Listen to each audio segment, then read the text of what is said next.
Alright, hey everybody, welcome back to the channel. This is Rob at Smirking Gun Reviews, and tonight we're starting the brand new Netflix series, The Umbrella Academy. Popped up here. I forgot it was coming out.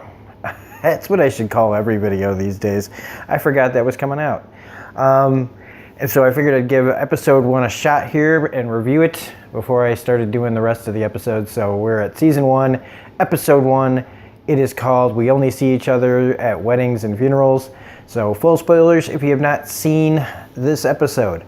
I've never read the comic. Just like Deadly Class, it's something I need to catch up on, start reading. And I've been finding like some of the best comic book stuff is coming out of the independent books and stories. And so I was pretty excited about this when I heard about the premise of it. One of the things I also really like about this is that it doesn't have stars. Now, I know people know Ellen Page, and she's kind of well regarded, but I like that she's not such a big star that the stars themselves overshadow the story.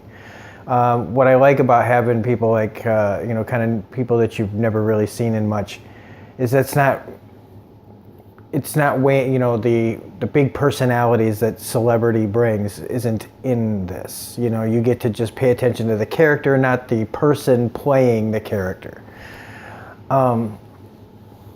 So I really wasn't that familiar with this stuff at all. But I gotta say, I really like its style. It reminds me of if Wes Anderson and Tim Burton made a movie, like let's say Sleepy Hollow, Ed Wood era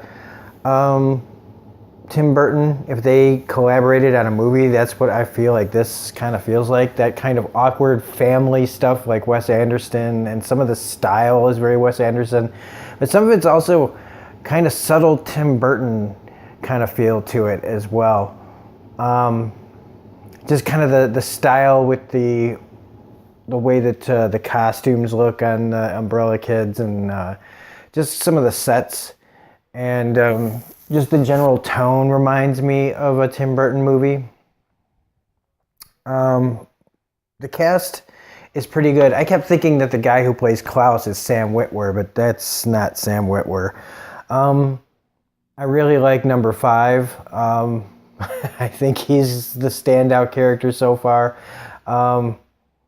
The scene in the donut shop is great. Every scene that kid is in is great. I like that we're not that these characters also can emote a heavy backstory that we don't know. A lot of things can come up where it's like a reunion, like a high school reunion movie or TV show, or just old friends meeting up, or family that hasn't gotten together in a while. A lot of those feel real. You don't really feel the backstory. You don't really feel the weight of the past. And that is one really great thing that this first episode conveyed, is you can just feel the weight of the past on all of these characters' shoulders, to varying degrees, about how they feel about their father and the situation that they were put in as kids. I really dig that. From the most major character so far to the more minor, you still feel that kind of backstory, and I really enjoy that. Just how they convey it, their lines, and when they're talking about things, you just can hear the history and what they're saying. The flashback at the bank was really, really cool. I love in the donut shop when they used They Might Be Giants, Istanbul, not Constantinople.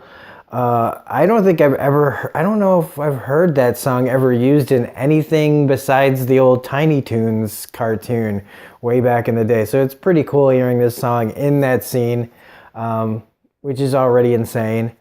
Ellen Page, if I was Ellen, I might have fought for a more meatier role in this, because it's just, she's like the FBI agent in Hellboy, the only one that's kind of just normal, like the one that doesn't have any powers or anything really special about them.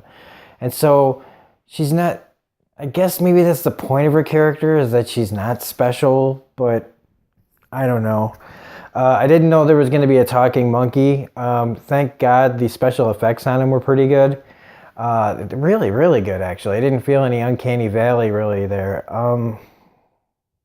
But like I wish there would have been a bigger actor as the father. Colm Feore is not a bad actor. He's not. But when you're matriarch of the family, usually you get somebody like a Michael Caine or something like that, not Colm Feore. So, but again, maybe that's what the budget said, I don't know. But anyway, pretty good start. I mean, there's all this mystery surrounding, we don't know what happened to Ben, the one who died. We know that he's seeing, Klaus is talking to him at the end of this episode. More stuff like that's really interesting about 5, like what's he been doing in the future, and the whole date that the world's going to end in 8 days. Just a lot of setup in this, but just really well done, and a really nice like beginning and introduction to the little group of people that we have here. The story behind all of it, that 43, did they say, women gave birth on basically the exact same time, and it was all like in the course of like 5 minutes they were just pregnant and had kids.